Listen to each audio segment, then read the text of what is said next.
Isang mapagpalang araw sa bawat isa sa inyo, mga minamahal naming tagapakinig. Kumusta po ang inyong mga puso?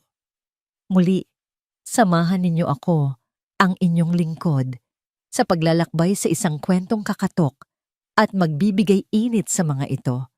Sinasabi nila na ang kabutihan ay isang kandila, isang maliit na liwanag sa gitna ng malawak na kadiliman. Ngunit paano kung ang isang munting kabutihan mula sa isang batang walang-wala ay sapat na upang muling pag-alabin ang isang pusong matagal nang naniga sa kalungkutan? Halina't pakinggan natin ang unang kabanata ng kwentong ito. Ang ingay ng umaga sa Maynila ay isang musikang kabisado na ni Diwa. Ang busina ng mga diip, ang sigaw ng mga nagtitinda ng pandesal, ang kalampag ng mga bote sa loob ng kanyang sako. Lahat ay parte ng isang pang-araw-araw na ritual ng pagsisikap na mabuhay. Sa edad na 10, ang kanyang mga balikat ay mas sanay ng magpasan ng sako kaysa magdala ng bag na pang-eskwela. Ang kanyang mga mata, imbes na nakatutok sa pisara, ay laging alerto sa paghahanap ng anumang bagay na may halaga sa gitna ng mga basurahan. Kumalam ang sikmura ni Diwa, isang pamilyar na paalala na ang almusal ay isang premyo, hindi isang karapatan. Ngunit imbes na malungkot, ngumiti siya. Para sa kanya, ang bawat umaga ay isang bagong pagkakataon. Isang bagong pahina para sulatan ng diskarte. Sa kabilang dako ng lungsod, sa loob ng isang mansyon na napapalibutan ng matataas na pader, ang katahimikan ang siyang musika. Sa distrito ng mga Sampaguita, ang hangin ay amoy usok at pinaghalong pawis. Sa Villa Paghilom, ang hangin ay amoy ng lumang libro at nakasarang mga bintana. Si Don Sinaglazaro ay nakaupo sa kanyang paboritong silyon sa isang silid na bihirang masikatan ng araw. Ang kanyang pangalan, na nangangahulugang liwanag, ay isang malupit na kabalintunaan sa buhay na kanyang pinili. Ang tanging liwanag sa kanyang mundo ngayon ay nagmumula sa isang pilak na picture frame sa kanyang tabi. Ang larawan ng isang babae at isang batang babae. Kapwa may mga ngiting tila nagyelo na sa paglipas ng panahon. Ang kanyang mag-ina. Hindi na niya matandaan kung kailan siya huling nangumiti ng ganoon. Bawat araw ay pareho. Gigising siya, uupo sa silyong ito, tititigan ang larawan, at hihintayin ang paglubog ng araw. Ang kanyang yaman ay hindi kayang bilhin pabalik ang mga halakhak na nawala sa mansyong yon. Ang mga pader na nagpoprotekta sa kanya mula sa mundo sa labas ay siya ring mga pader na nagkukulong sa kanya kasama ang kanyang mga multo. Sa labas ng matataas na pader ng Villa Paghilom, natapos na ni Diwa ang kanyang pag-iipon sa araw na yon.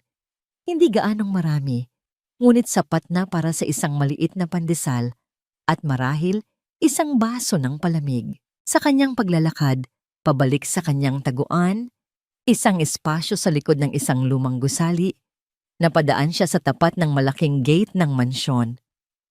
Huminto siya sandali, pinagmasdan ng nagtataasang pader. Ano kayang mayroon sa loob? May mga bata kayang kasing edad niya? May malambot kayang kama? Masarap kayang pagkain? Ngunit mabilis niyang iwinaksi ang mga tanong. Ang mangarap ng ganoon ay parang pagtingin lang sa mga bituin. Maganda, pero hindi maaabot. Sa di kalayuan, isang payat na asong kalye ang lumapit sa kanya. Ang buntot ay nakapagitna sa mga hita. Ang mga mata ay puno ng takot at gutom. Pareho sila. Naisip ni Diwa, parehong nakikipaglaban. Mula sa bintana ng kanyang madilim na silid, nakita ni Don Sinag ang eksena. Isang marungis na bata, isang kaawa-awang aso. Nakita niya kung paano hinati ng bata sa dalawa ang nag-iisang piraso ng tinapay na hawak nito. Itinapon ng bata ang kalahati sa aso, na mabilis itong sinunggaban. Ang natitirang kalahati ay isinubo ng bata. Nginuyang mabuti na para bang iyon na ang pinakamasarap na pagkain sa buong mundo. Isang simpleng eksena. Ngunit para kay Don Sinag, Para sa isang pusong matagal nang nanigas, ang nasaksihan niya ay parang isang malakas na lindol. Nakalimutan na niya ang pakiramdam ng kabutihang walang hinihintay na kapalit. Sa kanyang mundo, lahat ay may presyo, lahat ay may motibo. Ngunit ang batang iyon, wala siyang makuhang kahit ano mula sa aso. Ibinigay niya ang kalahati ng kanyang pagkain dahil iyon ang sinasabi ng kanyang puso.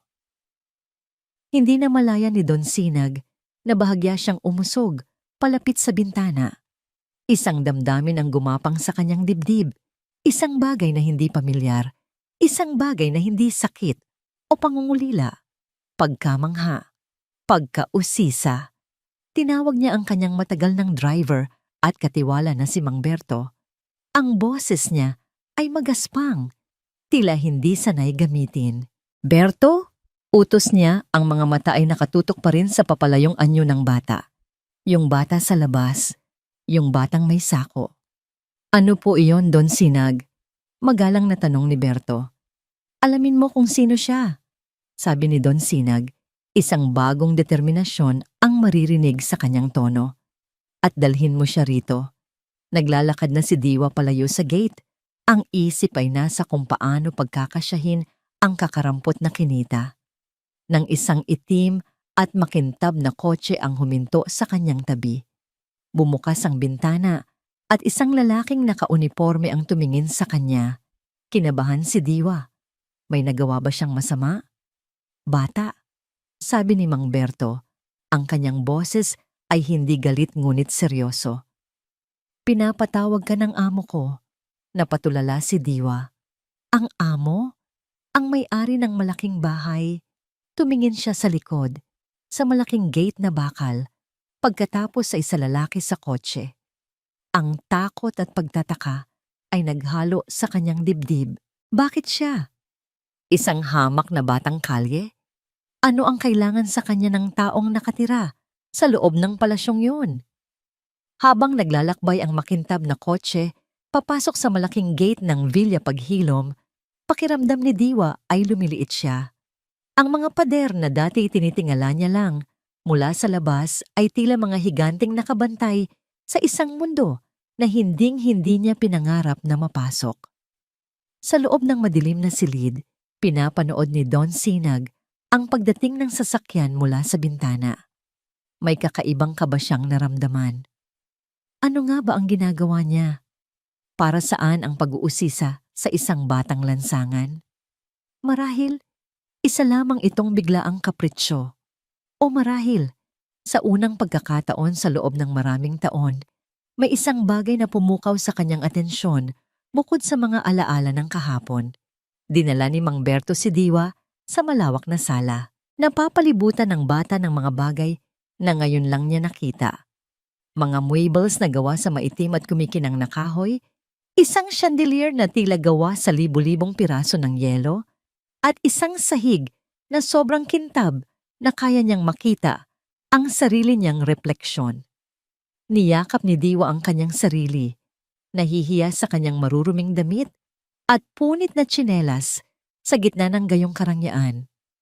Mula sa dilim ng pasilyo, lumabas si Don Sinag. Ang kanyang tindig ay matigas, ang kanyang muka ay seryoso, at ang kanyang mga mata ay matalim na sumuri kay Diwa mula ulo hanggang paa. "Ikaw ang bata sa labas," sabi ni Don Sinag. Hindi yon tanong, kundi isang paglalahad. Tumango si Diwa, hindi makapagsalita.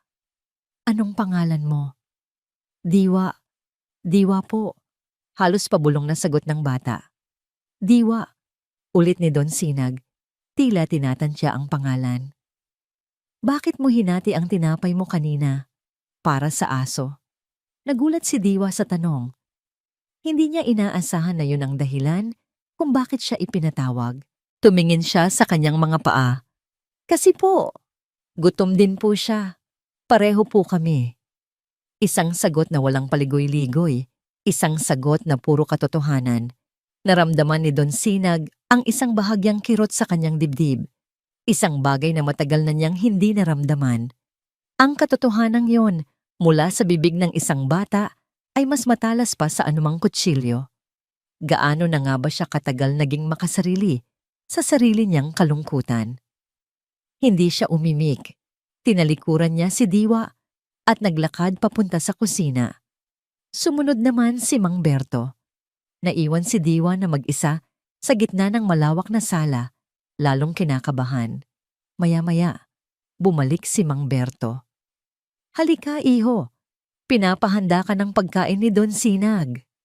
Napakurap si Diwa. Pagkain? Sa malaking hapagkainan na kayang maglaman ng 20 tao, isang plato ng mainit na kanin, pritong manok, at isang mangkok ng sopas ang inihain sa harap ni Diwa. Naupo si Don Sinag sa kabilang dulo ng lamesa, tahimik na nagmamasid. Nanginginig ang mga kamay ni Diwa habang hawak ang kubyertos. Hindi siya sanay. Binitawan niya ang mga ito at ginamit ang kanyang mga kamay, maingat na kumuha ng kapiraso ng manok at kanin. Sa unang subo, hindi niya napigilan ang pagtulo ng kanyang mga luha. Ang lasa ng mainit na pagkain, ng pagkaing hindi niya kailangang paghirapan o ipagdasal, ay isang biyaya na bumuhos sa kanyang nanunuyong lalamunan. Hindi niya ito inubos agad. Bawat subo ay kanyang ninamnam. Nang matapos, tumingin siya kay Don Sinag. Ang kanyang mga mata ay nagniningning sa pasasalamat. "Salamat po," sabi niya. Ang boses ay basag. "Maraming pong salamat." Walang emosyon sa mukha ni Don Sinag, ngunit sa loob-loob niya, ang pader na bakal na matagal na niyang itinayo sa paligid ng kanyang puso ay nagsimulang magkaroon ng maliit na lamat. Biglang bumukas ang pinto at pumasok ang isang babae at isang lalaki, dala ang ingay at artipisyal na sigla. "Tito, magandang hapon po." Bati ni Dalisay, ang pamangkin ni Don Sinag. Mabilis siyang lumapit at humalik sa pisngi ng matanda.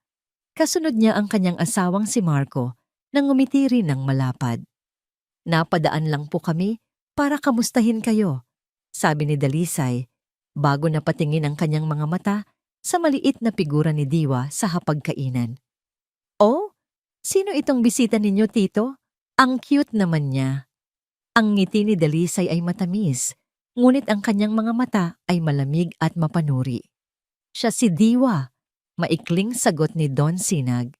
"Hello, Diwa," sabi ni Dalisay. Lumuhod para magpantay sila ng bata. "Ang ganda naman ng pangalan mo. Taga saan ka?"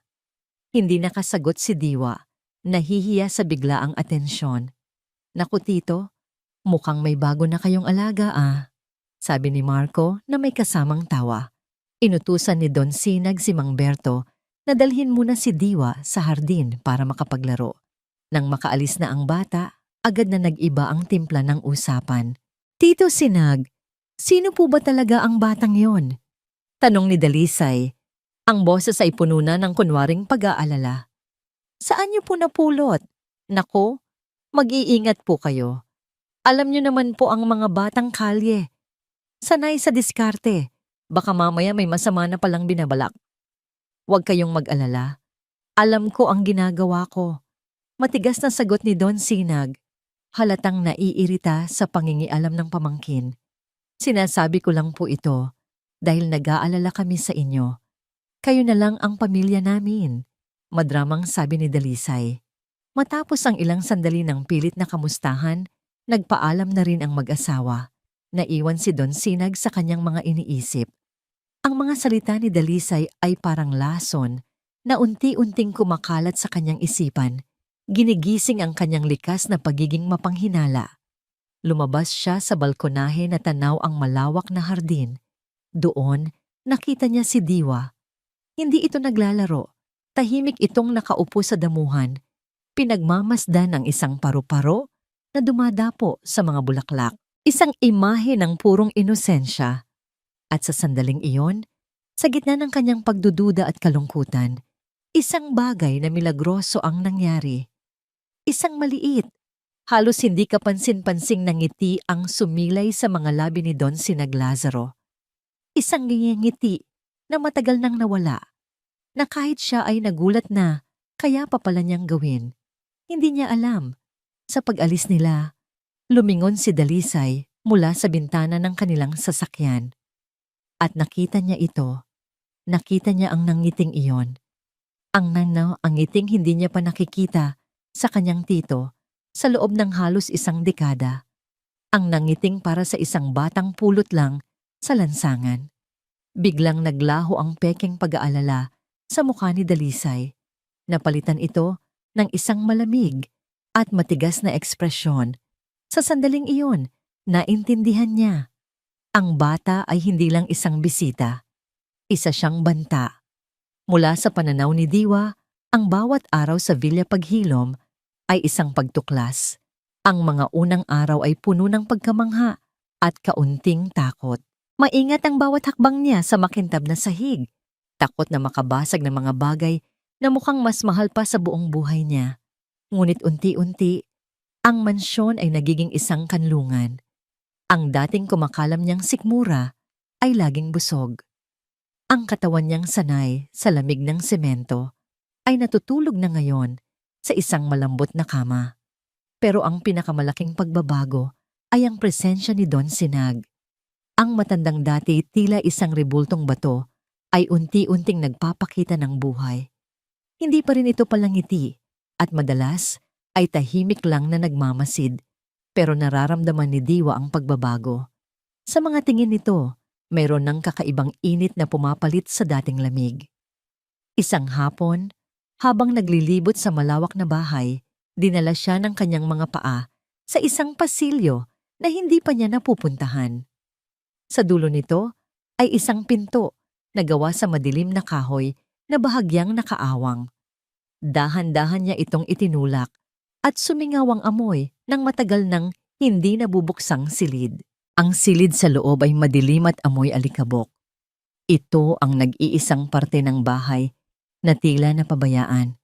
Sa gitna ng silid, sa ibabaw ng isang maliit na mesa, naroon ang pamilyar na silver picture frame, ang larawan ng magandang ginang at ng batang babae na laging tinititigan ni Don Sinag. Lumapit si Diwa. Nakita niya ang manipis na alikabok na bumabalot sa salamin, na para bang isang manipis na belo na naghihiwalay sa nakaraan at sa kasalukuyan. Sa isang kilos na hindi niya pinag-isipan, itinaas ni Diwa ang laylayan ng kanyang damit. Isang luma, ngunit malinis na t-shirt na bigay ni Mang Berto at marahan niyang pinunasan ang alikabok sa larawan. Gusto niyang makita ng malinaw ang mga ngiti nila. Gusto niyang kahit sa munting paraan, maibsan ang kalungkutan na nakikita niya sa mga mata ni Don Sinag sa tuwing tinititigan nito ang litrato. Anong ginagawa mo rito? Isang boses, magaspang ngunit hindi galit, ang bumasag sa katahimikan. Napatalon sa gulat si Diwa at humarap. Nakatayo sa pintuan si Don Sinag. Ang mukha ay seryoso, ngunit may bakas ng pagtataka sa kanyang mga mata. Papasensya na po. Nanginginig na sabi ni Diwa, handa nang tumakbo. Nakita ko lang po na maalikabok. Imbes na magalit, pumasok si Don Sinag sa silid. Lumapit siya sa tabi ni Diwa at tinitigan ang larawan na ngayon ay malinaw na. Nakita ni Diwa ang paglambot ng panga ng matanda, ang bahagyang panginginig ng mga labi nito. Sila ang aking asawang si Elena at ang anak kong si Lira, sabi ni Don Sinag. Ang boses ay halos pabulong, puno ng isang sakit na naramdaman ni Diwa hanggang sa kaibuturan ng kanyang mga buto. Hindi umimik si Diwa, hinintay niya lang. Isang aksidente. Pagpapatuloy ng matanda, ang tingin ay malayo, tila binabalikan ang isang napakasamang panaginip. Dapat ay kasama nila ako, pero inuna ko ang isang pulong sa negosyo. Inuna ko ang pera. Kung sana ay kasama nila ako, baka nailigtas ko sila. Sa unang pagkakataon, nakita ni Diwa ang kabuuan ng pader na itinayo ni Don Sinag sa paligid ng kanyang puso. At ngayon, nakikita niya ang malalaking lamat dito. Ang bawat salita ng matanda ay tila isang martilyong bumaon sa pader na yon. Hindi alam ni Diwa ang sasabihin, Kaya ginawa niya ang tanging alam niya. Dahan-dahan, itinaas niya ang kanyang maliit na kamay at hinawakan ang nanginginig na kamay ni Don Sinag. Isang maliit na haplos ng pagdamay. Nagulat si Don Sinag sa ginawa ng bata. Tumingin siya sa kanilang magkahawak na kamay at pagkatapos ay sa mga mata ni Diwa, mga matang hindi nang huhusga, kundi puno ng dalisay na pag-unawa. At doon, sa madilim at maalikabok na silid na yon, isang bagay ang nabago. Ang bigat na matagal nang pinapasan ni Don Sinag ay tila bahagyang gumaan. Kinabukasan, ibang Don Sinag ang nakasama ni Diwa. Isinama siya nito sa mall. Ibinili siya ng mga bagong damit at sapatos. Pumasok sila sa isang bookstore at hinayaan siyang pumili ng mga aklat pambata na may makukulay na larawan. "Mag-aaral ka, Diwa," sabi ni Don Sinag habang nagbabayad sa counter. "Simula sa susunod na pasukan, papasok ka na sa eskwela." Napatulala si Diwa. Eskwela? Isang pangarap na matagal na niyang ibinaon sa limot. Niyakap niya ng mahigpit ang binti ng matanda. Ang puso niya ay umaapaw sa pasasalamat. Naramdaman niya ang bahagyang pagtapik ni Don Sinag sa kanyang ulo, isang kilos na parang sa isang tunay na ama.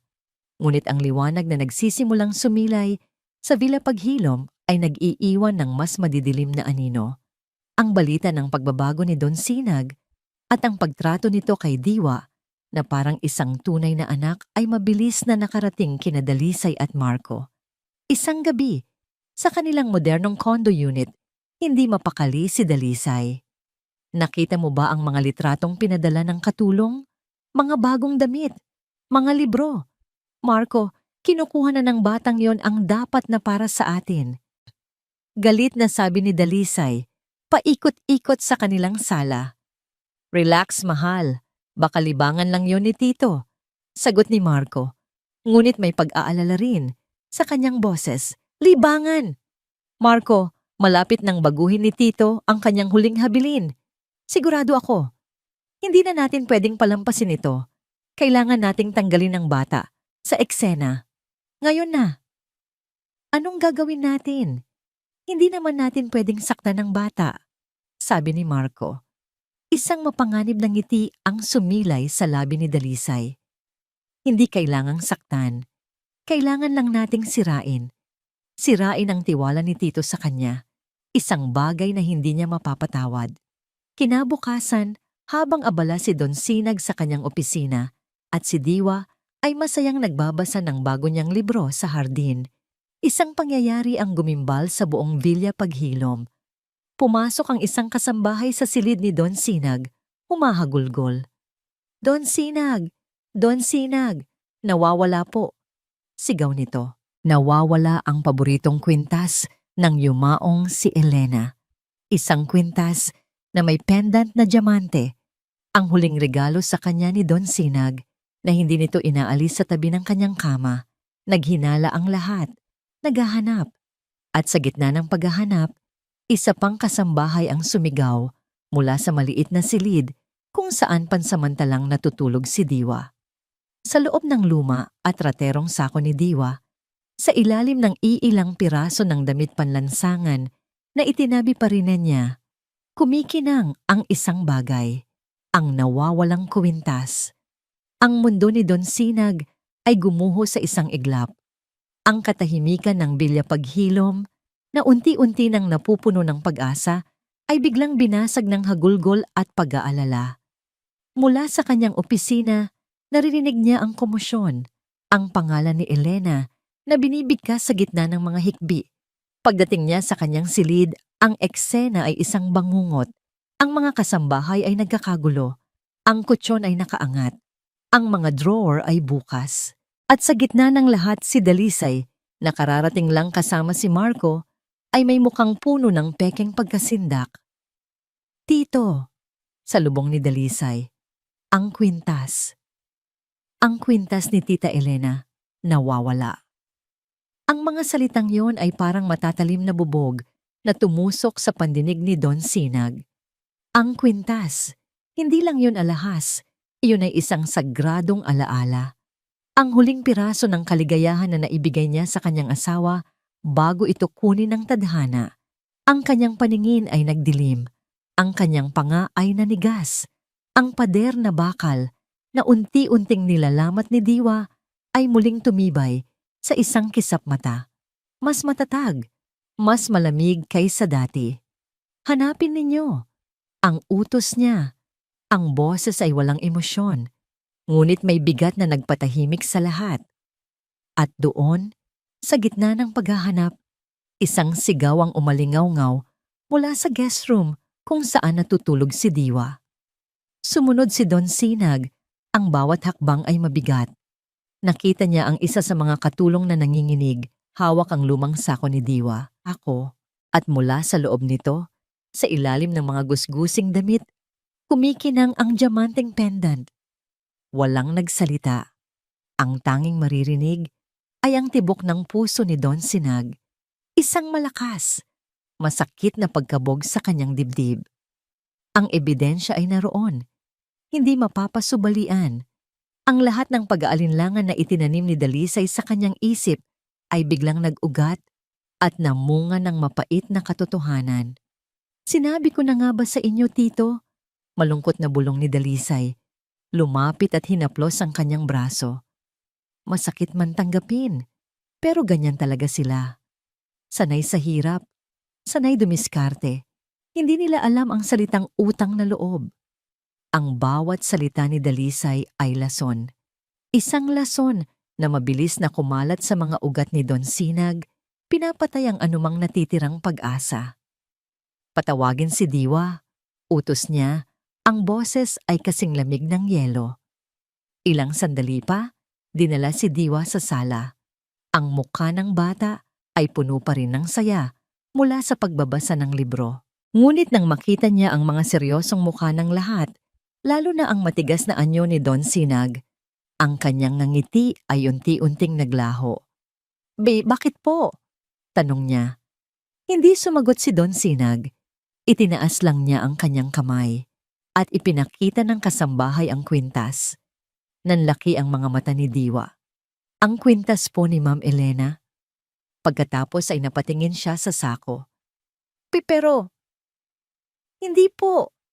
Hindi ko po alam kung bakit nandyan yan. Lumapit si Don Sinag. Ang bawat hakbang niya ay tila yumanig sa sahig. Tumayo siya sa harap ng bata. Ang kanyang anino ay bumabalot sa maliit na anyo ni Diwa. Bakit, Diwa? Tanong ni Don Sinag. Ang boses ay puno ng pigil na galit at matinding pagkabigo. Ibinigay ko sa iyo ang lahat. Pagkain, tirahan, mga damit, pangako ng pag-aaral.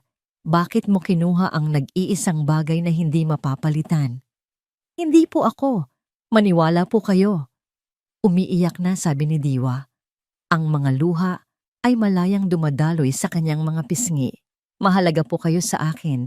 Hindi ko po magagawa yan sa inyo. Hindi po. Huwag ka nang magsinungaling. Sigaw ni Don Sinag. Sa unang pagkakataon ay nawala ang kanyang kontrol. Ang sakit ng pagtataksil o ang inakala niyang pagtataksil ay sumunog sa kanyang lalamunan. Akala ko iba ka. Akala ko totoo ka. Nagkamali ako. Totoo po ako. Don Sinag, maniwala po kayo sa akin. Pagmamakaawa ng bata, hinawakan ng laylayan ng pantalon ng matanda. Itinabig ni Don Sinag ang kamay ni Diwa. Ang simpleng kilos na yon ay mas masakit pa sa sampal. Tumingin si Diwa sa kanya. Ang mga mata ay puno ng pighati, ng sakit na hindi niya maintindihan.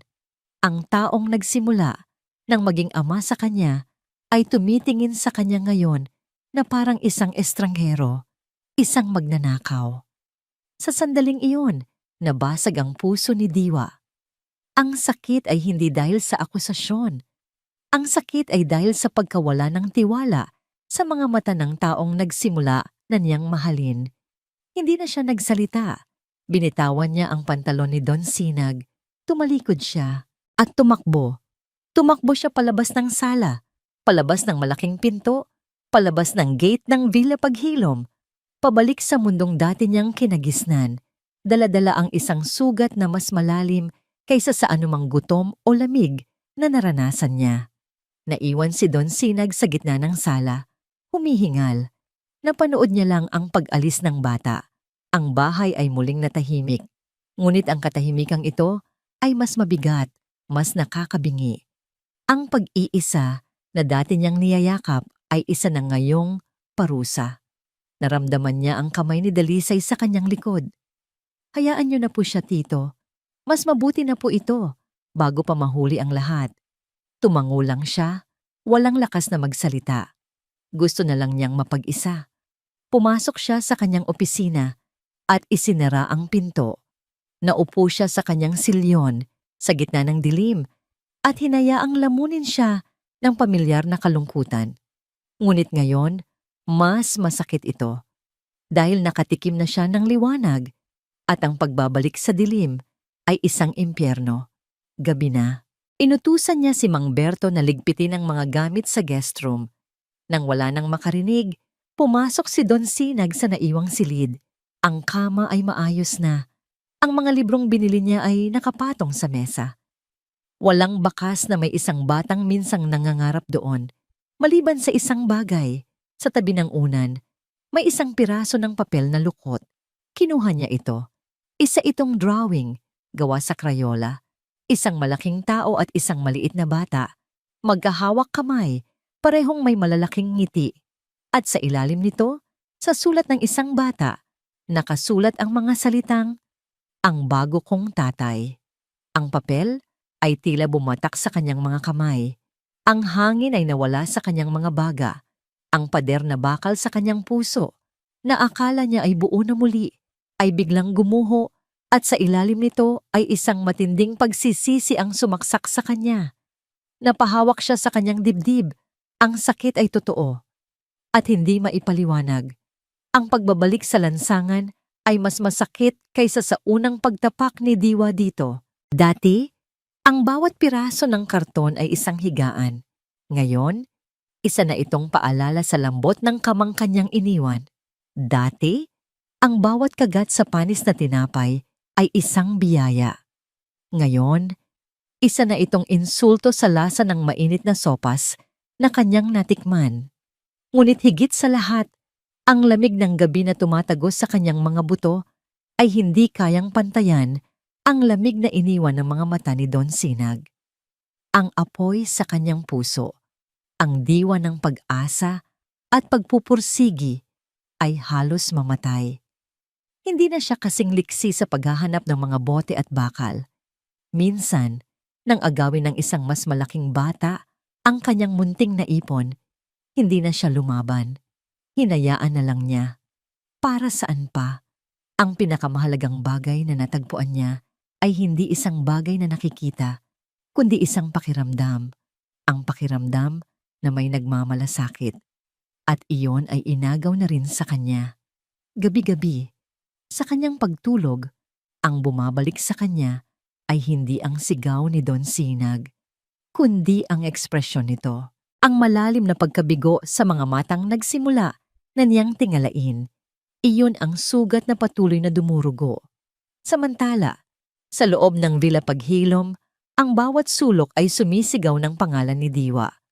Para kay Don Sinag, ang drawing na hawak niya ay hindi lang papel at Crayola. Ito ay isang salamin na nagpapakita kung gaano siya naging bulag. Isang hukom na humahatol sa kanyang padalos-dalos na desisyon. Ang matinding galit ay napalitan ng isang malalim at nakakain na pagsisisi. Paulit-ulit na naglalaro sa kanyang isipan ang eksena. Ang umiiyak na mukha ni Diwa, ang pagmamakaawa nito, ang pagtakbo nito palayo. Paano niya nagawang maniwala na ang isang batang nagpunas ng alikabok sa larawan ng kanyang asawa ay siya ring magnanakaw sa alaala nito? Sa gitna ng kanyang pagdurusa, nagsimulang gumana ang kanyang isip, ang isip ng isang negosyante na sanay maghanap ng butas sa mga kwento at kontrata. May mga bagay na hindi magkakatugma. Ang pagdating ni Dalisay, sobrang sakto sa oras na para bang inaasahan na niya ang gulo, ang mga salita niya. Hindi mga salita ng tunay na pag-aalala, kundi mga salitang perpektong inihanda para lasunin ang kanyang isipan. At ang pinakaimportante sa lahat, ang drawing. Isang magnanakaw ay hindi mag-iiwan ng ganito. Isang taong may masamang intensyon ay hindi tatawaging tatay ang kanyang bibiktimahin. Hating gabi, bumangon si Don Sinag mula sa kanyang silyon. Ang pagsisisi ay walang magagawa kung hindi niya hahanapin ang katotohanan. May isang lugar sa bahay na nakakakita ng lahat, ang security room. Sa ilalim ng malamlam na ilaw, mula sa mga monitor, naupo si Don Sinag. Ni-rewind niya ang recording ng CCTV mula sa araw na yon. Pinanood niya ang lahat, ang pagdating ni Dalisay at Marco, ang kanilang mga pekeng ng ngiti, ang kanilang pilit na pakikipag-usap. Pagkatapos, nakita niya ito. Habang ang lahat ay nasa sala, nakita niya sa isang monitor si Dalisay na paalis, sinasabing magbabanyo. Ngunit hindi siya pumunta sa banyong malapit sa sala. Naglakad siya sa pasilyo, sa direksyon ng master's bedroom. Ilang minuto siyang nawala sa kuha ng kamera. At pagkatapos ay bumalik siya sa sala, ang muka ay kalmado, na para bang walang nangyari. Makalipas ang 10 minuto, nagsimula ang sigawan tungkol sa nawawalang kwintas. Paulit-ulit na pinanood ni Don Sinag ang parte na yon. Ang tiyempo, ang direksyon, ang kasinungalingan. Hindi ito direktang ebidensya na kinuha ni Dalisay ang kwintas, ngunit ito ay ebidensya na siya'y nagsinungaling at may pagkakataong gawin ang krimen. At sa mundo ni Don Sinag, ang isang butas sa kwento ay sapat na para pagdudahan ang buong pundasyon nito. Isinave niya ang kopya ng video sa isang hiwalay na drive. Ang digital na anino ay nakuha na niya. Ngayon, kailangan niya ang anino na nagsasalita. Kinabukasan, maaga niyang ipinatawag si Manang Fe, ang pinakamatagal na nilang kasambahay, ang isa sa pinakapinagkakatiwalaan ng kanyang yumaong asawa. Sa loob ng kanyang pribadong opisina, kung saan walang ibang makakarinig, hinarap niya ang matandang katulong. Ang mga mata ni Manang Fe ay namumugto pa, halatang apektado pa rin sa mga nangyari. Manang Fe, simula ni Don Sinag, ang boses ay kalmado, ngunit may bigat. Matagal na kayo sa pamilya. Kilala ninyo ako. At kilala ninyo si Elena. Alam ninyo kung gaano kahalaga sa akin ang kwintas na yon. Tumango si Manang Fe, yumuko. Opo, Don Sinag. Kailangan kong malaman ang totoo, kahit gaano kasakit. Pagpapatuloy niya. Kahapon, bago magsimula ang gulo, nakita mo ba si Dalisay? Nag-atubili ang matanda. Ang mga kamay niya ay nagsimulang manginig. Pumunta po siya sa banyo. Gaya po ng sabi niya. Tinitigan siya ni Don Sinag, hindi galit, kundi naghahanap ng katotohanan. Manang Fe, sa banyo ba talaga malapit sa sala? O sa ibang direksyon? Ang simpleng tanong na yon ay tila isang malakas na sampal kay Manang Fe. Napahagulgol siya. Patawad po, Don Sinag. Patawarin niyo po ako. Natakot po ako. Natakot saan, Fe? Nakita ko po si Ma'am Dalisay. Galing po siya sa pasilyo kung nasaan ang silid ng bata. Humihikbing pag-amin ng matanda. Nakasalubong ko po siya. Nagulat pa nga po siya nang makita ako. Tinanong niya kung nasaan ang banyo, kahit alam na alam naman niya. At bago po siya umalis, sinabihan niya po ako. Sinabihan niya po akong manahimik na lang kung ayaw kong madamay sa gulo. Ang huling piraso ng palaisipan ay nalagay na sa lugar. Isang malinaw at nakakapangilabot na larawan ang nabuo sa isipan ni Don Sinag. Ang pagnanakaw, ang pagtatanim ng ebidensya, ang pananakot sa testigo. Ito ay isang perpektong plinano na krimen na idinisenyo hindi lang para magnakaw, kundi para sirain ang isang inosenteng bata, para sirain ang namumuong pag-asa sa Villa Paghilom. Salamat, Fe, sabi ni Don Sinag. Ang boses ay wala ng bakas ng kalungkutan. Napalitan ito ng isang bagay na mas matigas pa sa bakal, isang malamig na determinasyon. Makakaasa kang walang mangyayaring masama sa'yo. Nang makaalis na si Manang Faye, naiwan si Don Sinag sa katahimikan ng kanyang opisina. Kinuha niya ang drawing ni Diwa at tinitigan ito. Ang mga nakangiting mukha, ang mga salitang ang bago kong tatay, ang pagsisisi ay naging isang nagbabagang galit. Isang galit na hindi mainit at padalos-dalos, kundi isang galit na malamig, kalkulado, at naghahanap ng hustisya. Mali siya nang palayasin niya si Diwa at itatama niya ang pagkakamaling iyon. Ngunit bago niya hanapin ang bata, kailangan muna niyang linisin ang sarili niyang bahay. Kailangan niyang harapin ang mga ahas na matagal na pala niyang inaalagaan. Kinuha niya ang telepono. Ang kanyang mga kamay ay hindi nanginginig. Bawat pagpindot sa numero ay may bigat at layunin. Nagring ito ng 2 beses bago sagutin. Tito, napatawag po kayo? Good morning po. Kamusta po ang pakiramdam ninyo? Ang boses ni Dalisay sa kabilang linya ay masayang-masaya, na para bang isang normal at magandang umaga lang. Hindi niya sinuklian ang pagbati. Dalisay, sabi ni Don Sinag. Ang boses ay patag at walang emosyon. Po, Tito. Pumunta kayo ni Marco dito sa Bilya. Ngayon din.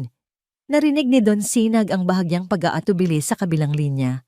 May problema po ba, Tito? Okay lang po ba kayo? Dito na binitawan ni Don Sinag ang kanyang pain. May mahalaga tayong pag-uusapan, sabi niya. Dahan-dahan, bawat salita ay may talim. Tungkol sa aking huling habilin. Pagkatapos ay ibinaba niya ang telepono, hindi na hinintay ang sagot. Ang bitag ay handa na. Pagpasok ni Dalisay at Marco sa Villa Paghilom, ang kanilang mga ngiti ay kasing lapad ng kanilang inaasahang mana. Ang pag-alis ni Diwa ay isang tagumpay, at ang tawag ni Don Sinag tungkol sa huling habilin ay musika sa kanilang mga pandinig. Ito na ang katuparan ng lahat ng kanilang plano. Tito, ano po itong mahalagang pag-uusapan natin? Tanong ni Dalisay, ang boses ay puno ng matamis na pagkukunwari. Habang nauupo sila sa silyong katapat ng kay Don Sinag, sa malawak na sala, si Don Sinag ay tahimik lang. Hindi niya sila pinaupo. Hinayaan niya silang tumayo, na parang mga nasasakdal sa harap ng isang hukom. Sa isang malaking TV screen sa likod niya, isang itim na screen lang ang makikita. Bago tayo mag-usap tungkol sa mana, simula ni Don Sinag, ang boses ay kasing lamig ng yelo. Pag-usapan muna natin ang tungkol sa tiwala. Nagkatinginan sina Dalisay at Marco, bahagyang kinabahan sa tono ng matanda. Ang tiwala, Dalisay, ay parang isang mamahaling salamin. Kapag nabasag, kahit anong gawin mong pagdikit, makikita pa rin ang mga lamat.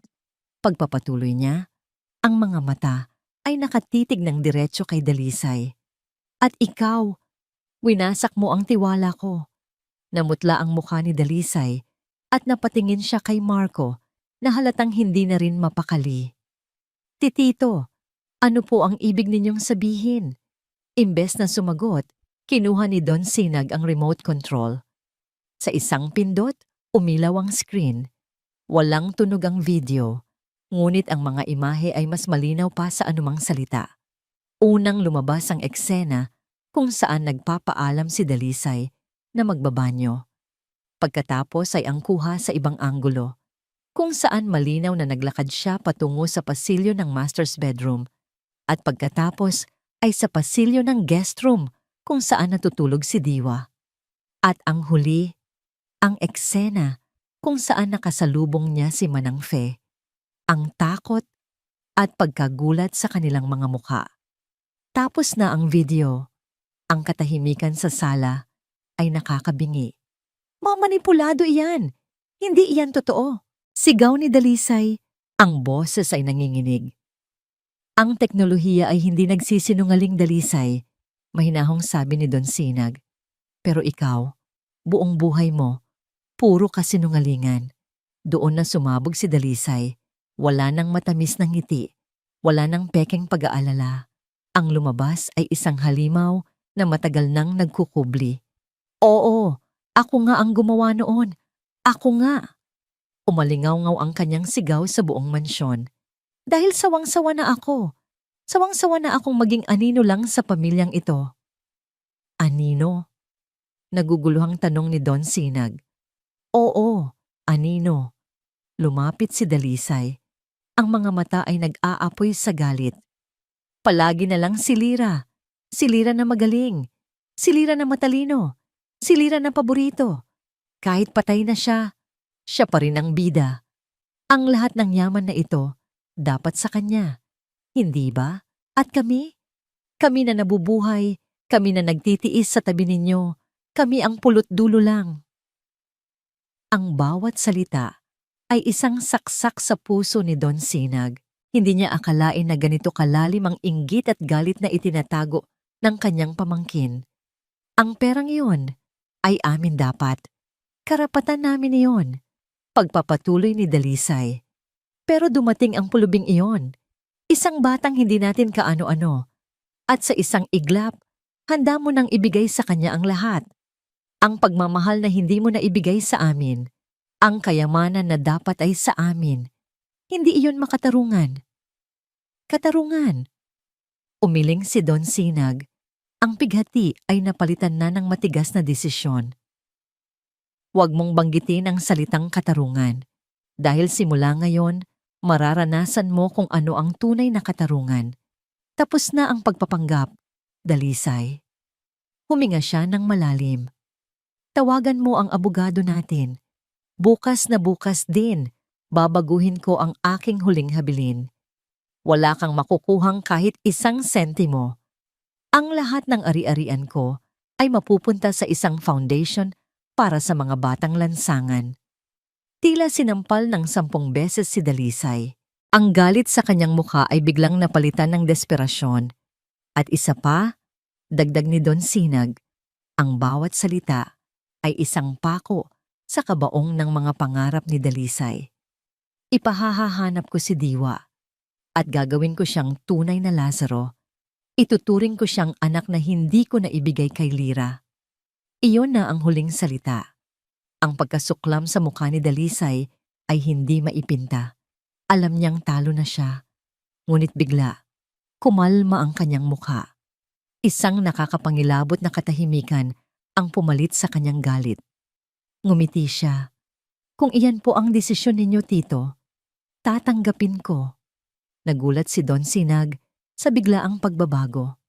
Pero bago po kami umalis, sabi ni Dalisay, pumunta sa maliit na bar sa gilid ng sala. Hayaan ninyo po akong ipagtimpla kayo ng paborito ninyong tsaa bilang huling paggalang. Kahit nagdududa, hinayaan siya ni Don Sinag.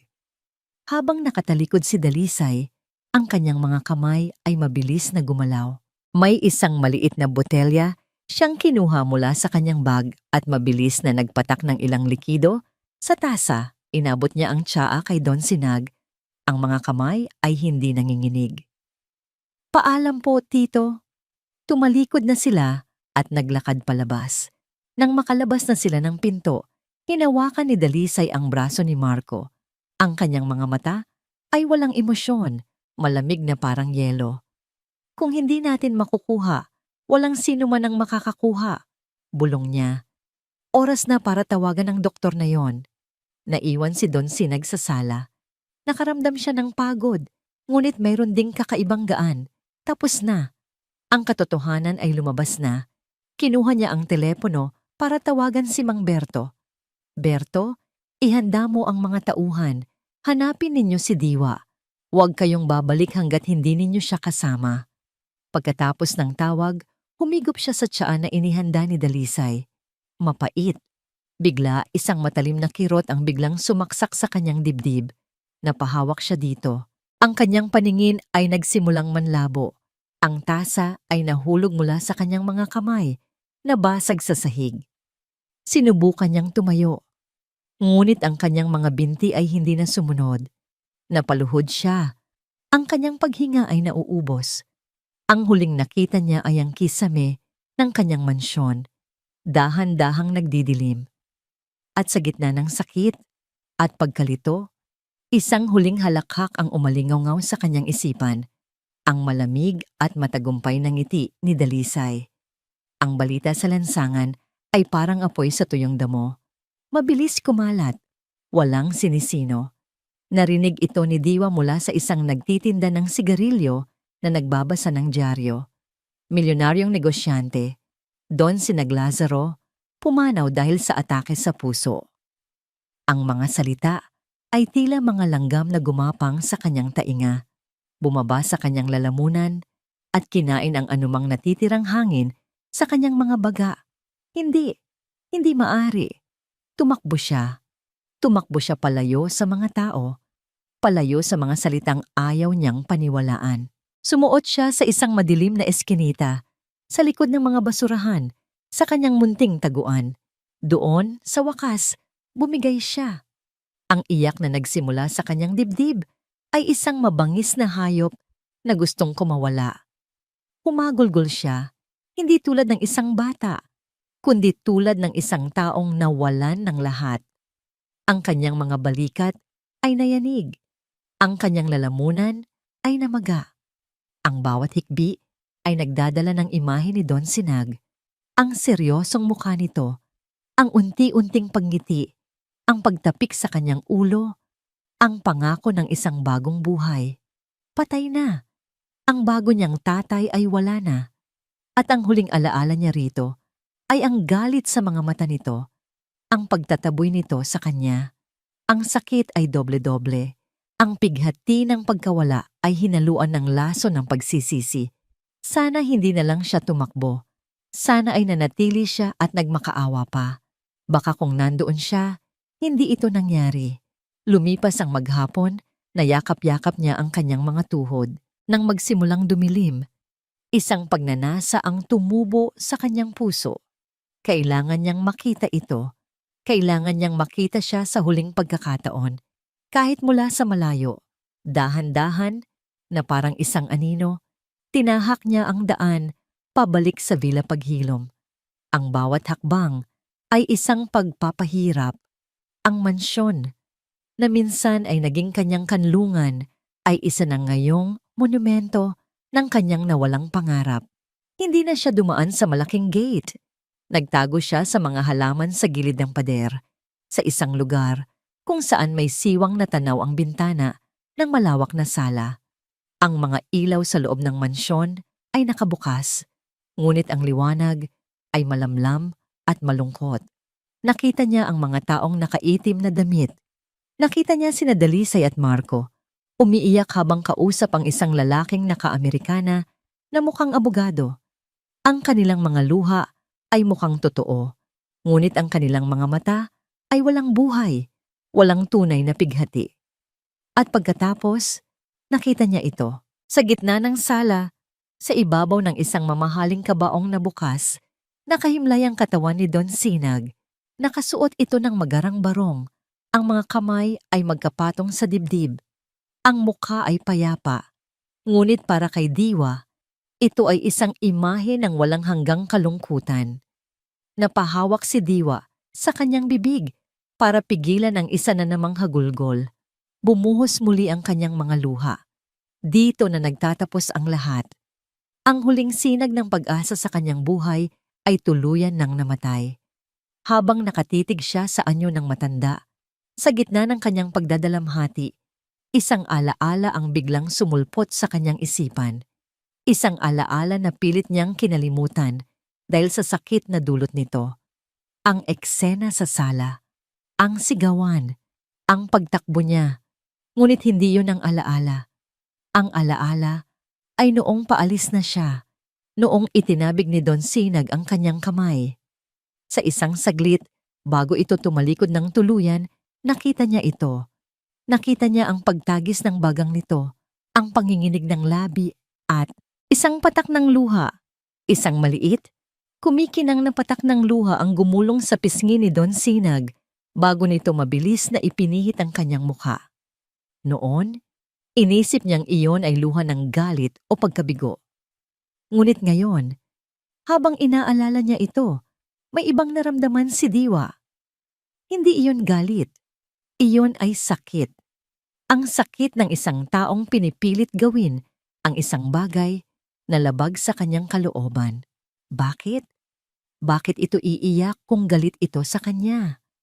Bakit ito masasaktan kung naniniwala itong isa siyang magnanakaw? At bakit? Bakit ito mamamatay sa atake sa puso ilang oras lang matapos ang pangyayaring iyon? Ang mga tanong ay nagsimulang maglaro sa isipan ni Diwa. Walang lohika, hindi tugma. Ang isang taong may pusong bato na gaya ni Don Sinag ay hindi basta-basta aatakihin sa puso dahil sa isang ninakaw na kwintas.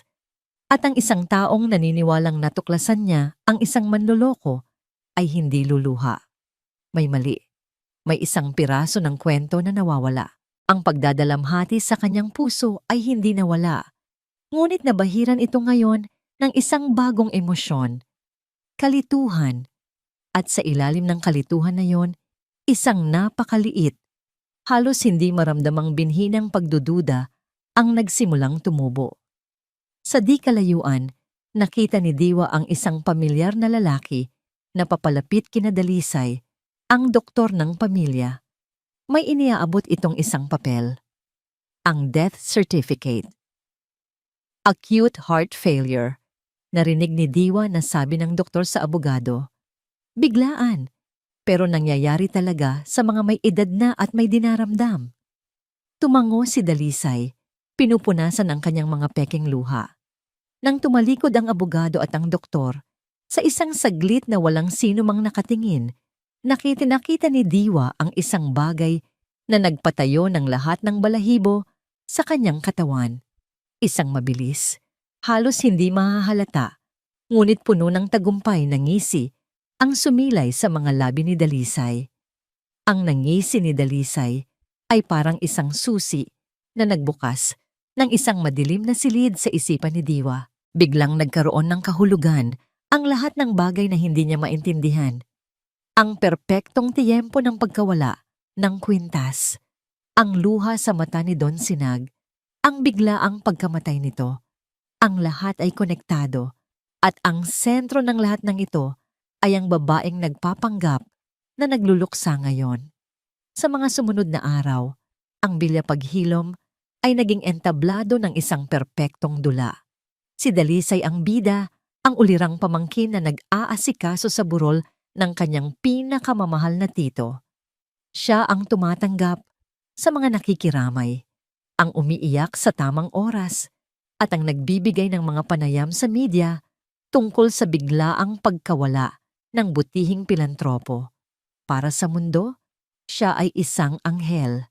Para kay Diwa, na nagmamasid mula sa malayo, siya ay isang demonyo. Mula sa kanyang taguan, naging anino si Diwa.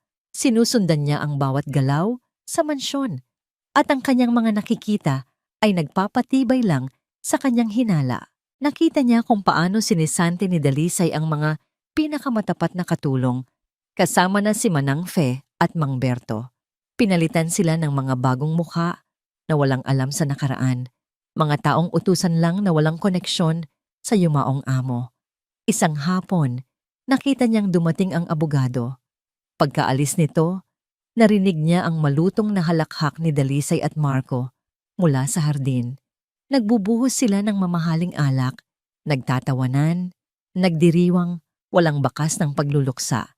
Ito ay isang selebrasyon ng tagumpay. Sa wakas, Dalisay, atin na ang lahat. Narinig ni Diwa na sabi ni Marco. Ang lahat ng paghihirap natin, nagbunga na rin. Sinabi ko naman sa'yo, mahal. Sagot ni Dalisay. Ang boses ay puno ng pagmamalaki. Sa tamang diskarte, kahit ang bakal ay kayang baliin. Ang mga salitang yon ay tumatak sa isipan ni Diwa. Naintindihan na niya ngayon. Hindi siya pinalayas dahil sa kwintas. Pinalayas siya para mawala ang hadlang. At pinatay si Don Sinag para makuha ang mana. Isang desperadong plano ang nabuo sa kanyang isipan. Kailangan niyang may makausap. Kailangan niyang may maniwala sa kanya. Una niyang hinanap si Mang Berto. Natagpuan niya ito sa isang maliit na paupahan malungkot at walang trabaho. Mang Berto, tulungan niyo po ako, sabi ni Diwa, humihingal. Hindi po inatake sa puso si Don Sinag. May ginawa po sila, Ma'am Dalisay. Tumingin sa kanya ang matandang driver. Ang mga mata ay puno ng awa. Iho, Diwa, alam kong masakit. Naging mabuti sa'yo si Don Sinag. Pero tapos na. Wala na siya. At wala tayong magagawa. Pero may pruweba po ako. Nakita ko po. Pagpupumilit ni Diwa, umiling lang si Mang Berto. Pruweba ng isang bata laban sa salita ng isang doktor at ng buong pamilya? Walang maniniwala sa atin, iho. Magagalit lang lalo si Ma'am Dalisay. Mapapahamak ka lang. Itago mo na lang ang sarili mo. Sinubukan din niya sa isang pulis na nakita niya sa kanto. Ngunit nang marinig ng pulis ang kanyang kwento, isang batang kalye na nag-aakusa sa mayamang pamilya yan ng pagpatay, tinawanan lang siya nito at pinalayas. Umuwi ka na sa inyo, bata. Huwag kang manood ng masyadong maraming teleserye. Bawat pagkabigo ay parang isang malaking bato na dumadagan sa kanyang dibdib. Walang nakikinig, walang naniniwala. Siya ay isang boses sa ilang, sumisigaw ng katotohanan na walang gustong pakinggan. Ang lahat ng pag-asa ay tila nauubos. Para siyang isang munting bangka sa gitna ng isang malakas na bagyo at ang gabi ay papalapit na. Ang gabi bago ang libing. Ito na ang huling pagkakataon. Kung maililibing na si Don Sinag, maililibing na rin ang lahat ng katotohanan. Umupo si Diwa sa isang sulok ng eskinita, habang ang malakas na ulan ay bumubuhos mula sa langit, tila nakikidalamhati sa kanya. Basang-basa. Nanginginig sa ginawa't takot. Ang lahat ay nawala. Ang kanyang tatay, ang kanyang pangarap, ang kanyang pag-asa sa hustisya. Tumingala siya sa madilim na langit. Pakiramdam niya ay nag-iisa na lang siya sa buong mundo. Sumuko na ba siya? Hahayaan na lang ba niyang magtagumpay ang kasamaan? Hindi. Sa gitna ng kadiliman, isang alaala ang muling nagliwanag. Ang imahe ni Don Sinag na hinahatian ng isang aso ng kanyang nag-iisang tinapay. Ang kabutihan, ang tapang na gawin ang tama kahit walang nakatingin. Iyon ang unang bagay na hinangaan niya kay Don Sinag. Hindi. Iyon ang unang bagay na hinangaan ni Don Sinag sa kanya. At pagkatapos, ang huling alaala, ang isang patak ng luha. Ang luhang nagsasabing may mali. Ang luhang humihingi ng tulong. Tumayo si Diwa. Ang panginginig ng kanyang katawan ay napalitan ng isang matibay na determinasyon. Kung walang maniniwala sa kanya, kung walang tutulong sa kanya, gagawin niya ito ng mag-isa. Kahit ito pa ang huling bagay na magawa niya sa mundo. Kahit buhay niya pa ang kapalit. Bukas ang libing. Bukas, kailangan niyang makapasok sa simbahan. Bukas, sa harap ng lahat, isisigaw niya ang katotohanan. Iyon na lang ang natitira niyang sandata. Ang kanyang boses, kinabukasan, ang araw ng libing. Ang malaking simbahan ay puno ng mga taong nakaluksa. Ang mga bulaklak ay nagkalat. Ang malungkot na musika ng organo ay pumupuno sa hangin. Sa gitna ng lahat, ang saradong kabaong ni Don Sinag Lazaro. Sa pulpito, nagbibigay ng kanyang eulogy si Dalisay. Ang boses ay basag sa mga pekeng hikbi. Si Tito ay hindi lang isang tiyuhin sa akin. Siya ay isang ama, isang gabay, isang inspirasyon. Sa likod ng simbahan, sa pinakasulok, isang maliit na anyo ang nakapasok nang hindi napapansin. Basang-basa pa rin ang damit mula sa ulan kagabi. Ang kanyang mga mata ay namumula. Ang kanyang mga kamao ay nakakuyom ng mahigpit. Pinapanood ni Diwa ang dula-dulaan. Ang puso niya ay kumakabog na parang tambol ng digmaan. Handa na siya. Sa pulpito, si Dalisay Silang ay ang perpektong imahe ng isang nagluluksa. Nakasuot ng mamahaling itim na bestida, ang kanyang buhok ay maayos na nakapusod. Ang bawat salitang lumalabas sa kanyang bibig ay binalot sa pekeng pighati. Ang bawat hikbi ay perpektong nakatuno. Si Tito Sinag ay hindi lang isang haligi ng komunidad. Sabi niya sa mikropono habang ang mga kamera ng media ay nakatutok sa kanya. Siya ay isang ama, isang kaibigan, ang aming lakas. Ang kanyang biglaang pagkawala ay nag-iwan ng isang butas sa aming mga puso na hindi na kailanman mapupunan. Ang mga tao sa loob ng simbahan ay taimtim na nakikinig. May mga bumubulong ng kawawa naman at napakabuting pamangkin.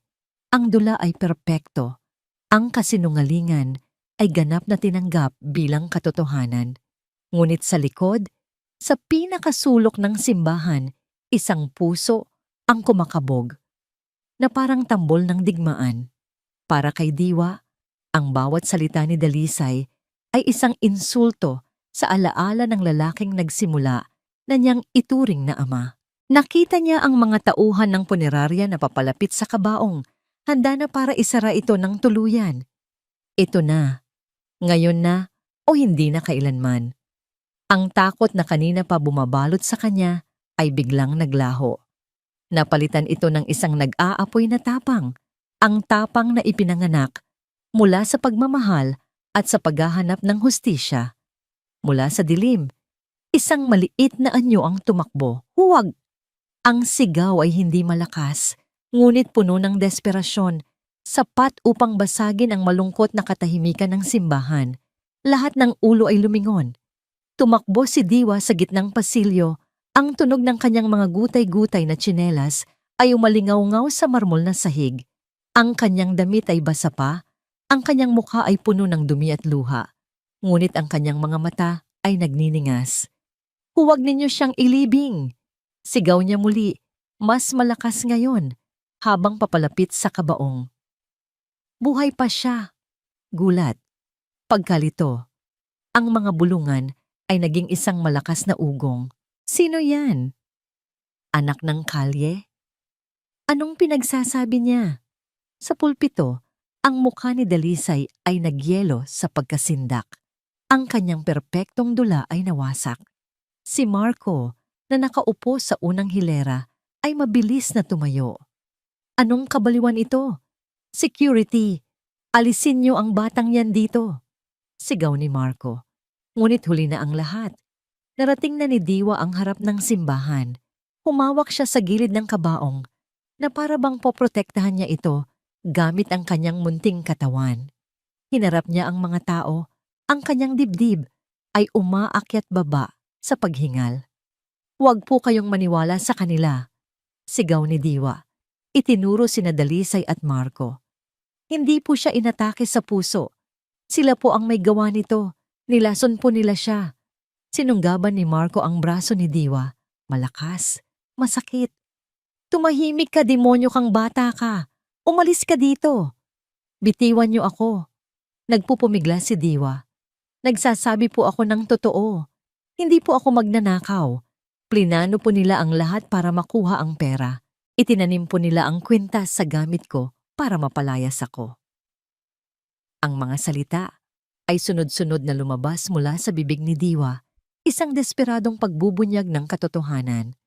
Ang mga pulis na nakatalaga para sa seguridad ay nagsimula nang lumapit para awatin ang gulo. At bago niya ako pinalayas, humagulgol si Diwa, ang boses ay basag na. Bago po siya tumalikod, nakita ko siyang lumuha, isang patak ng luha. Hindi po iiyak ang isang taong galit lang. Iyon po ay luha ng isang taong nasasaktan at humihingi ng tulong. Ang hilaw na emosyon sa boses ng bata ay tumagos sa puso ng ilan sa mga nakikinig. Ang kwento ay napakabaliw, ngunit ang sakit sa mga mata ni Diwa ay hindi maikakailang totoo. Tama na yan, sigaw ni Dalisay mula sa pulpito. Ang kanyang pagkukunwari ay tuluyan ng gumuho, napalitan ng purong pagkasuklam. Isang baliw na batang kalye, huwag kayong maniwala sa kanya. Kunin niyo na siya. Nang akmang hihilahin na ng mga pulis si Diwa, isang boses ang pumigil sa kanila. Isang boses na kalmado, may awtoridad at hindi inaasahan. Sandali. Isang matandang lalaki na nakasuot ng eleganteng barong ang tumayo mula sa karamihan. Siya si Dr. Armando Guzman, isang respetadong cardiologist at isang dating kaibigan ng pamilya Lazaro.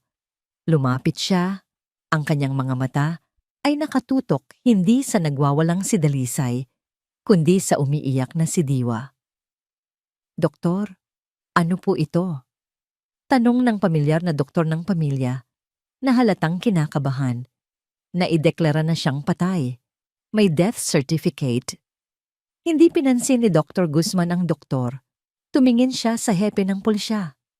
Opisyal, alam kong ito'y labag sa protocol, pero ang sinasabi ng batang ito, gaano man kahirap paniwalaan, ay kailangang bigyan ng kahit isang segundo ng konsiderasyon. Ang pagmamakaawa sa kanyang mga mata, hindi yan gawa-gawa lang. Bago ninyo tuluyang isara ang kabaong, bilang isang doktor at kaibigan ng yumaong si Sinag, hinihiling kong payagan akong suriin siya. Isang beses lang. Ang buong simbahan ay natahimik. Ang hiling ay hindi kapanipaniwala. Ngunit ang reputasyon ni Dr. Guzman ay walang bahid. Nagkatinginan ang mga pulis. Ang sitwasyon ay naging mas komplikado. Hindi maari. Protesta ni Dalisay. Walang hiyaan na ito. Huwag ninyong babastusin ang alaala ng aking tito. Ngunit ang kanyang pagtutol ay nagbigay lang ng mas maraming pagdududa. Ang hepe ng pulisya, nakakita ng sapat na dahilan para maghinala ay gumawa ng desisyon. Okay, doktor, pero mabilisan lang. Utos niya sa kanyang mga tauhan. Walang aalis, isecure ang lugar na ito. Sa gitna ng nakakabinging katahimikan, lumapit si Dr. Guzman sa kabaong. Kinuha niya ang isang maliit na penlight mula sa kanyang bulsa. Ang lahat ng mga mata ay nakatuon sa kanya. Dahan-dahan, marahan, itinaas niya ang talukap ng mata ni Don Sinag at itinutok ang maliit na sinag ng ilaw dito. Isang segundo, 2, 3. Walang nangyari, nagsimulang bumuntong hininga ng ginhawa si Dalisay. Ngunit hindi inalis ni Dr. Guzman ang ilaw. Tinitigan niya itong mabuti at pagkatapos, nakita niya ito. Isang napakaliit, halos hindi mahahalata. Ngunit tiyak na isang bahagyang pag-urong ng pupil. Isang reaksyon na imposible sa isang taong patay na. Itinuwid ni Dr. Guzman ang kanyang tayo. Humarap siya sa hepe ng pulisya at pagkatapos ay sa buong simbahan. Ang kanyang mukha ay puno ng pagkabigla at hindi makapaniwalang pagtuklas. Diyos ko, bulong niya, bago nagsalita ng malakas at malinaw. Tama ang bata, hindi pa siya ganap na patay. Ang simbahan ay sumabog sa kaguluhan. Ang mga salita ni Dr. Guzman, hindi pa siya ganap na patay, ay parang isang bombang sumabog sa gitna ng taimtim na seremonya. Ang mga tao ay nagtayuan, nag-usisa at hindi makapaniwala. Ang mga kamera ng media ay nag-flash na parang kidlat, nakatutok sa kabaong, sa doktor at sa nagpupumiglas na sina Dalisay. Hindi totoo yan, sinungaling, bayaran ng doktor na yan. Sigaw ni Dalisay, ang kanyang mukha ay nabalot ng purong takot.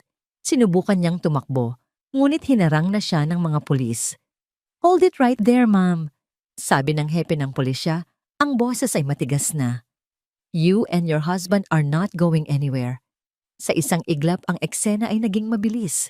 Dumating ang mga paramedic, maingat na inilipat si Don Sinag mula sa kabaong papunta sa isang stretcher.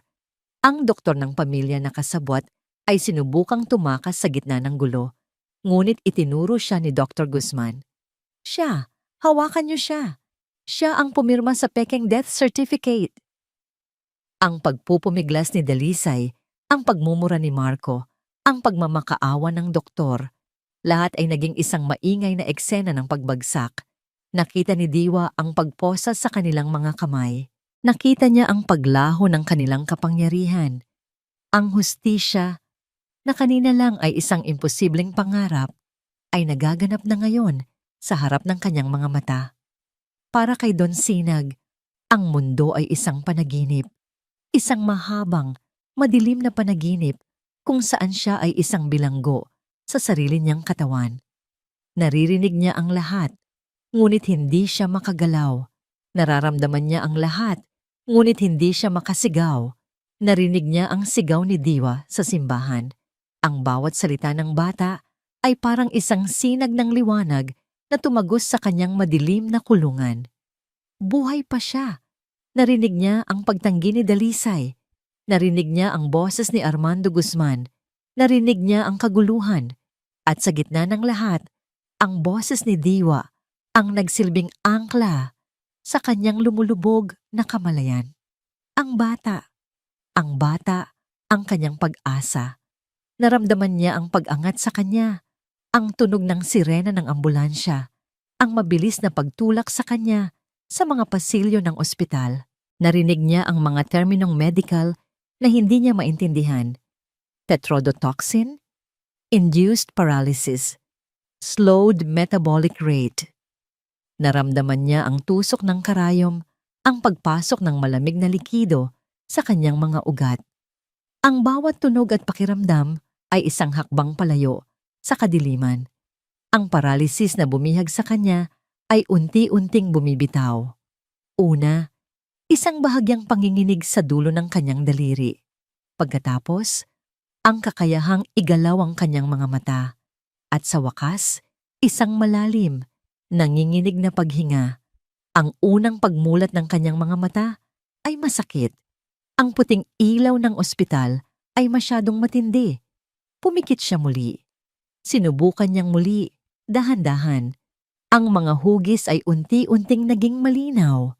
Isang kisame, isang IV drip, at isang mukha na puno ng dumi at tuyong luha.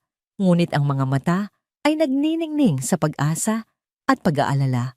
Ang mukha ng batang sumugal ng lahat para sa kanya. Sinubukan ni Don Sinag na magsalita, ngunit ang kanyang lalamunan ay tuyong-tuyo. Isang garalgal na tunog lang ang lumabas. Ngunit sapat na yon. Don Sinag! Napasigaw sa tuwa si Diwa. Ang kanyang pagod ay napalitan ng purong kaligayahan. Hinawakan niya ang kamay ng matanda, mahigpit, na para bang takot siyang mawala itong muli. Gising na po kayo. Sabi ko na nga ba buhay pa kayo. Ang mga luha na ngayon ay dumadaloy sa pisngi ni Diwa ay hindi na luha ng pighati, kundi luha ng tagumpay at ginhawa. Ang init ng kamay ng bata ang nagbigay ng lakas kay Don Sinag. Muli niyang sinubukang magsalita at sa pagkakataong ito, isang salita ang nabuo. Diwa! Iyon lang, ngunit sa salitang iyon nakapaloob ang lahat. Pasasalamat, pagsisisi, at isang pag-ibig na mas malalim pa sa dugo.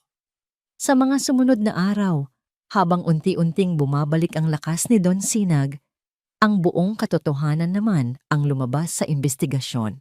Umamin ang doktor na binayaran siya ni Dalisay para mag-inject ng isang controlled dose ng lason na nakuha mula sa butete na nagdulot ng state of suspended animation, isang perpektong imitasyon ng kamatayan.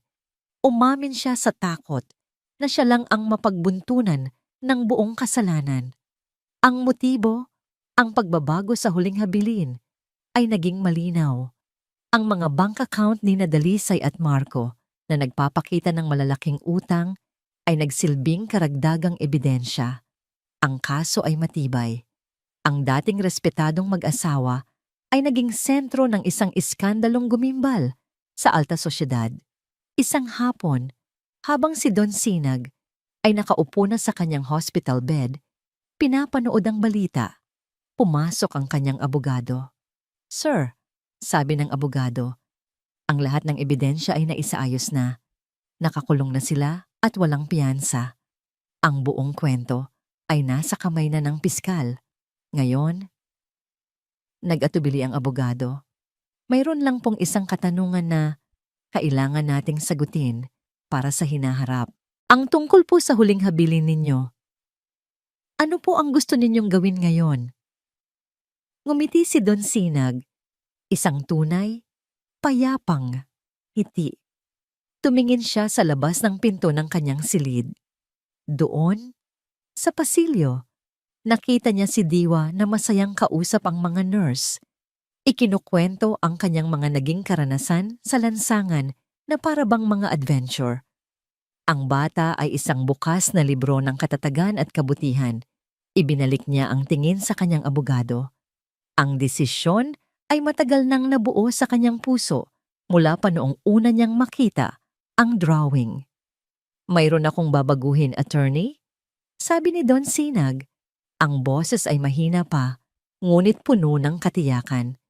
"Pero hindi lang iyon. Mayroon din akong idadagdag. Isang napakahalagang bagay." Tumingin siya muli kay Diwa. Ang kanyang mga mata ay puno ng pagmamahal ng isang ama. "Gusto kong simulan ng proseso. Ang proseso para gawin siyang isang tunay na Lazaro." Lumipas ang ilang buwan. Ang iskandalo ay unti-unting humupa, napalitan ng ibang mga sariwang balita. Ngunit para sa mga sangkot, ang epekto nito ay panghabang buhay. Sa huling araw ng paglilitis, hinatulan sina Dalisay at Marcos Silang ng habang buhay na pagkakakulong para sa kasong attempted murder at falsification of public documents. Walang pagsisisi sa kanilang mga mukha, tanging malamig na pagtanggap sa kanilang pagkatalo. Sa kanilang paglabas ng korte, hinarap sila ng galit ng publiko at ng walang awang pag-flash ng mga kamera, isang napakalayong larawan mula sa dati nilang buhay na puno ng karangyaan at respeto. Ang kanilang kasakiman ang naging sarili nilang kulungan. Sa kabilang banda, ang Villa Paghilom ay dumaan din sa sarili nitong pagbabago. Sa ilalim ng pangangasiwa ni Don Sinag, na ngayon ay ganap ng malakas, ang mansyon ay muling binuhay. Ipinatanggal niya ang matataas na pader na bakal at pinalitan ito ng mas mababang bakod na napapalibutan ng mga bulaklak. Ang madidilim na kurtina ay pinalitan ng mga puting tela na hinahayaang pumasok ang liwanag ng araw. Ang dating amoy ng kalungkutan at alikabok ay napalitan ng amoy ng bagong pintura, sariwang bulaklak at nilulutong pagkain. Ang Villa Paghilom, na dati isang musoleo ng mga alaala, ay isa na ngayong tahanan. At sa puso ng tahanang yon ay si Diwa. Isang umaga, sa isang maliit at simpleng opisina sa City Hall, isang mahalagang seremonya ang naganap. Walang media, walang mga bisita, tanging sila lang dalawa ni Don Sinag, ang kanilang abogado, at isang hukom. "Sa kapangyarihang ipinagkaloob sakin," sabi ng hukom, nakangiti, "ay formal ko nang idinedeklara na si Diwa Malonzo ay legal na kinikilala bilang anak ni Ginoong Sinag Lazaro. Mula sa araw na ito, ang kanyang magiging pangalan ay Diwa Malonzo Lazaro." Tumingin si Don Sinag kay Diwa na nakatayo sa kanyang tabi, suot ang bago nitong uniforme sa eskwela.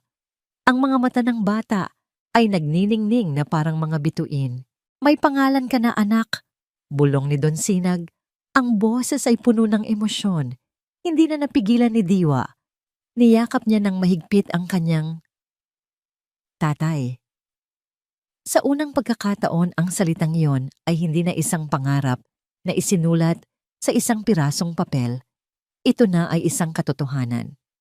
"Salamat po, tatay," umiiyak na sabi ni Diwa. "Salamat po." Ang kanilang bagong buhay ay simple, ngunit puno ng kahulugan.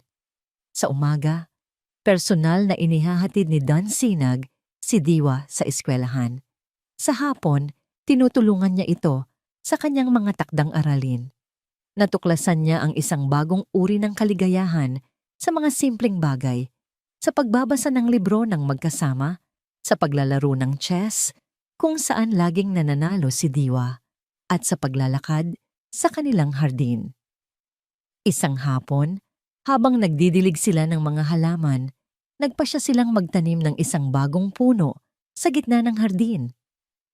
Isang puno ng nara, simbolo ng katatagan. Habang naghuhukay sila ng lupa, magkatabi, Nagsalita si Diwa.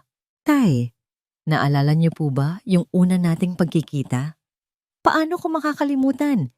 Sagot ni Don Sinag, ngumiti. Isang marungis na bata na hinatian ng isang aso ng kanyang tinapay. Alam niyo po, Tay, pagpapatuloy ni Diwa, noong araw na yon, ang tanging pangarap ko lang ay magkaroon ng sapat na pagkain para sa susunod na araw. Hindi ko po akalain na ang isang pirasong tinapay ay magdadala sa akin dito. Huminto sa paghuhukay si Don Sinag. Tumingin siya sa kanyang anak, ang puso niya ay umaapaw sa pagmamahal. Mali ka, Diwa, sabi niya. Ang boses ay seryoso, ngunit malambing. Hindi ang tinapay ang nagdala sa iyo rito. Ang puso mo. Ang puso mong mas mahalaga pa sa lahat ng yaman ko. Inilagay niya ang kanyang kamay sa balikat ni Diwa. Alam mo anak, madalas iniisip ng mga tao na ako ang nagligtas sa iyo. Pero ang totoo, ikaw ang nagligtas sa akin. Ikaw ang nagturo sa akin kung paano mabuhay muli. Magkayakap sila doon, sa gitna ng hardin, sa ilalim ng sikat ng araw. Ang lahat ng sakit ng nakaraan ay tila naghilom na, naging isang peklat na lamang na nagpapaalala sa kanilang pinagdaanan. Ilang taon ang mabilis na lumipas. Ang maliit na puno ng nara ay lumaki at yumabong. Ang batang si Diwa ay naging isang matangkad at matalinong binatilyo. Laging nangunguna sa klase. Laging may pusong handang tumulong sa kapwa. Ang Lazaro Foundation na itinatag ni Don Sinag ay nakatulong na sa libu-libong batang lansangan, nagbibigay sa kanila ng pagkakataon na minsang ipinagkait kay Diwa. Isang araw, bumisita sila sa isang ospital na pinupondohan ng kanilang foundation. Habang naglalakad, may isang lalaking naka-Amerikana ang bumati kay Don Sinag. Isang matangkad na binata na may malinis na gupit at matalinong mga mata. Tay, handa na po ang lahat para sa dedication ng bagong pediatric wing, sabi ng binata. Nakangiti. Tumingin si Don Sinag sa kanya, puno ng pagmamalaki. Salamat anak. Ito na si Diwa, isang binatang nasa kolehiyo, kumukuha ng medisina. Ang kanyang pangarap ngayon ay hindi na lang para sa sarili niya, kundi para sa iba.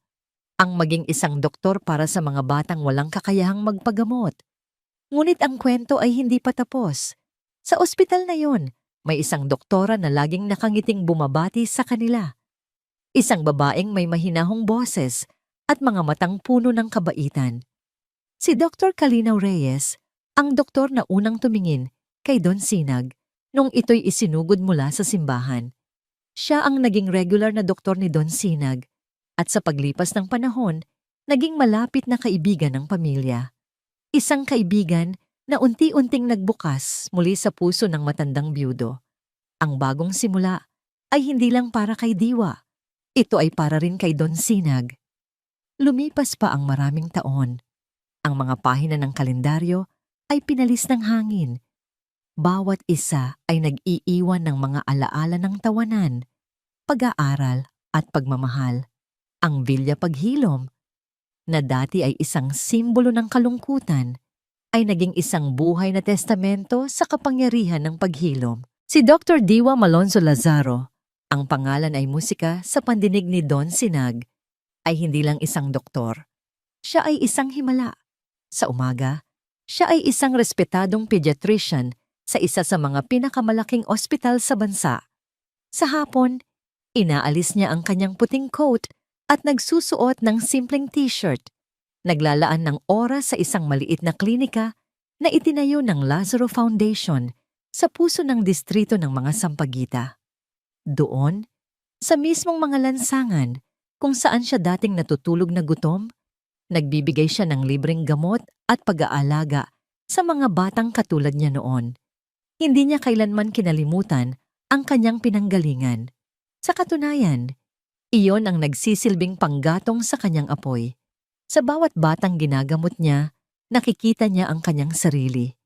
At sa bawat ina na nagpapasalamat sa kanya, naririnig niya ang mga dasal na hindi niya nagawang bigkasin para sa sarili niya noon. Ito na ang kanyang pamana, ang ipagpatuloy ang siklo ng kabutihan na nagsimula sa isang pirasong tinapay. Si Don Sinag naman, na ngayon ay may mga guhit na ng katandaan sa muka, ngunit may ningning ng kabataan sa mga mata, ay natagpuan ang kanyang sariling bagong simula. Ang pagkakaibigan nila ni Dr. Kalinaw Reyes ay namulaklak sa isang pag-ibig na tahimik, matatag, at puno ng pag-unawa.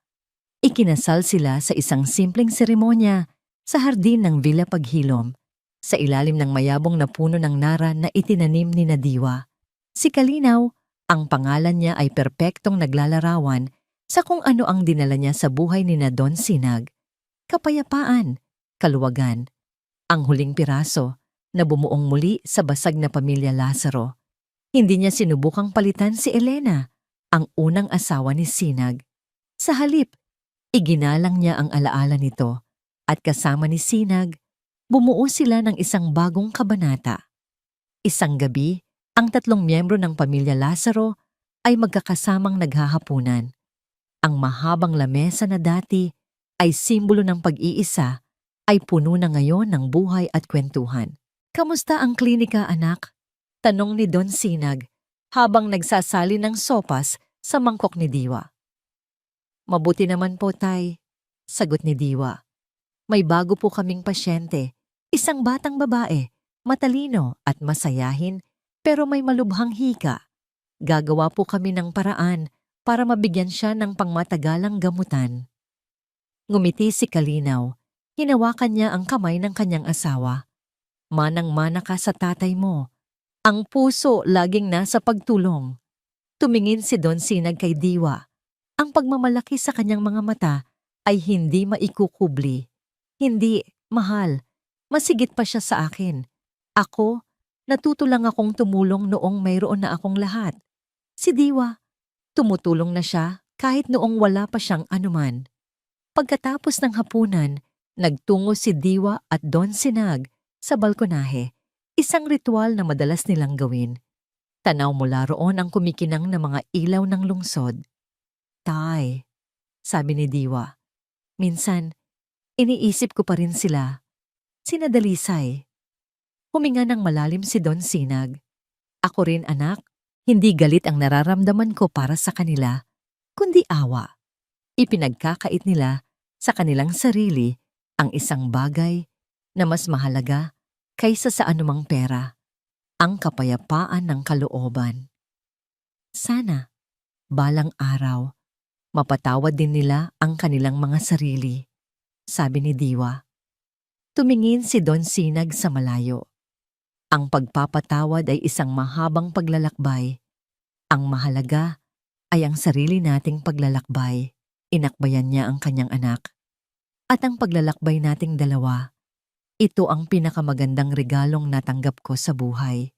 Nakatayo sila roon, mag-ama, sa ilalim ng mga bituin, isang dating bilyonaryong isinalba mula sa kulungan ng kanyang kalungkutan at isang dating batang lansangan na isinalba mula sa kahirapan ng buhay. Magkaiba man ang kanilang pinanggalingan, ang kanilang mga puso ay pinag-isa ng isang pambihirang kabutihan. Ang kanilang kwento ay hindi tungkol sa yaman o sa trahedya. Ito ay isang kwento tungkol sa pag-asa, tungkol sa kung paano ang isang maliit na sinag ng liwanag mula sa isang batang may pusong ginto ay kayang magpabago ng lahat, maghilom ng pinakamalalim na sugat at bumuo ng isang pamilya hindi mula sa dugo, kundi mula sa pag-ibig. Ang pamana ni Diwa at Don Sinag ay hindi ang kanilang pera o pangalan, kundi ang isang simpleng katotohanan na ang tunay na kayamanan ay hindi nasusukat sa kung anong mayroon ka, kundi sa kung anong kaya mong ibigay. At dito po nagtatapos ang makulay na kwento ni Diwa at Don Sinag. Mula sa kaibuturan ng aking puso, maraming pong salamat. Salamat sa inyong tapat na pagsama sa amin, sa bawat kabanata, sa bawat pagpatak ng luha, at sa bawat pagsilip ng pag-asa. Habang isinusulat ko ang kwentong ito, naramdaman ko ang bigat ng kalungkutan ni Don Sinag at ang di matatawarang kabutihan sa puso ni Diwa. Ang bawat salita ay isang paalala na kahit sa pinakamadilim na gabi, mayroong isang munting liwanag na naghihintay lamang na matagpuan. Ito po ang kwento ng pag-asa na ang isang tunay na pamilya ay hindi laging nabubuo sa dugo, kundi sa pag-ibig na walang hinihintay na kapalit. Ito rin ay isang kwento ng pagpapatawad, hindi lamang para sa iba, kundi para na rin sa ating mga sarili, upang makalaya tayo sa mga pader na tayo mismo ang nagtayo. Ngayon, nais ko namang marinig ang inyong tinig. Ano ang pinakapumatak na aral sa inyo mula sa kwentong ito? Aling bahagi ang kumurot sa inyong puso? Hinihiling ko po na iwan ninyo ang inyong mga saloobin sa comment section sa ibaba. Ang bawat isa ay mahalaga at binabasa po namin hanggang sa ating muling pagsasama sa panibagong kwento ng puso. Kwentong Damdamin TV.